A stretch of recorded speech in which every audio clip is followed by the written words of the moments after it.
Le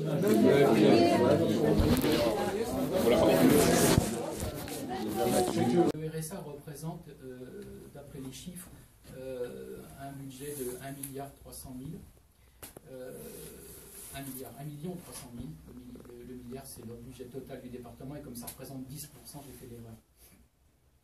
Mais c'est en réalité une mission d'État qui est déléguée à l'échelon départemental, puisque les critères d'attribution du RSA sont votés par la loi.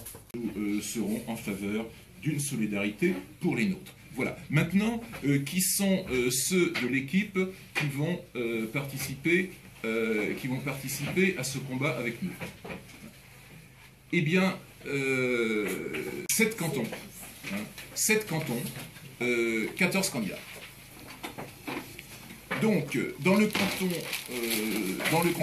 11, nous aurons Monsieur Dubois.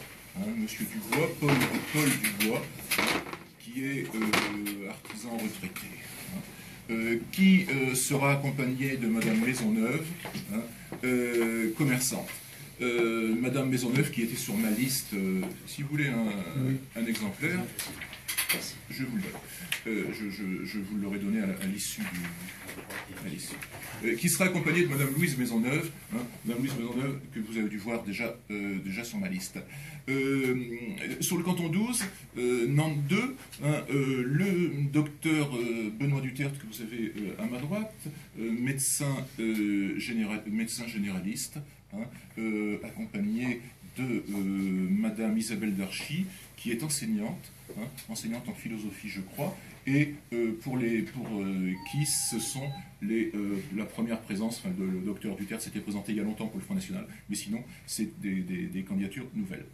Dans le canton 13, Nantes 3, vous avez Monsieur Philippe David, commercial retraité, accompagné de Madame Irène Baudon, femme au foyer. Dans le canton 14, Nantes 4, Monsieur Loïc Lenaga, employé de banque, et Madame Candice Lam, employée. Voilà, là aussi, Madame Candice Lam était sur ma liste aux dernières élections municipales. Dans le canton 15, Nantes 5, Christian Boucher, c'est-à-dire moi-même, enseignant, accompagné de Madame Patricia Lemoyle, qui est elle commerciale. Dans le canton 16, Nantes 6, vous aurez donc Jean de Mascureau, qui est commerçant, accompagné de Madame Marie Marquis, qui est enseignante retraitée. Dans le canton 17, Nantes 7, Fabien Foy, employé, et Doris Noël, qui est elle aussi enseignante. Donc vous remarquerez que nous sommes assez nombreux à être enseignants, alors qu'on dit que c'est une catégorie de la population qui n'est pas très favorable au Front National.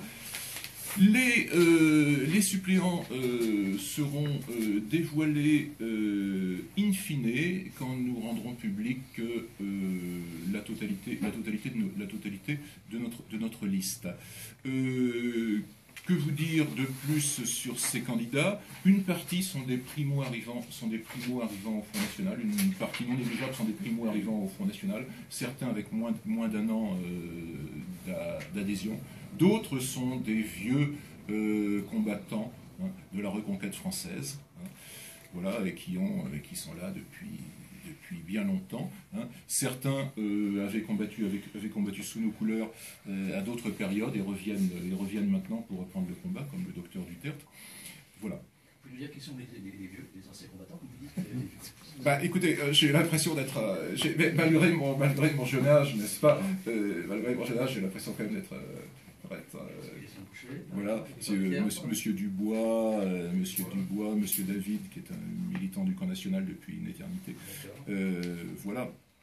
Et les primos si vous voulez, Madame Marquis, Madame Marquis, Monsieur Fabien Foy, Madame Noël, qui ne s'est jamais présentée sous nos couleurs,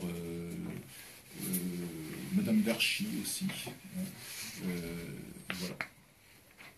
Nous pensions vous dire, je suis convaincu que vous avez de nombreuses questions à nous poser. Voilà. Il y a un enjeu particulier à Nantes? Vous présentez les candidats aujourd'hui sur la ville de Nantes. Quand on a des enjeux départementaux, de Nantes, c'est particulier? Alors, Nantes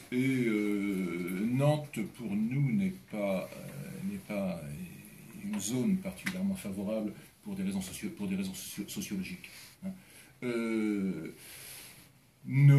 C'est pas à Nantes que nous espérons faire les meilleurs scores, mais dans les cantons périphériques. Le 5, le 6, le 3 aussi, le 7.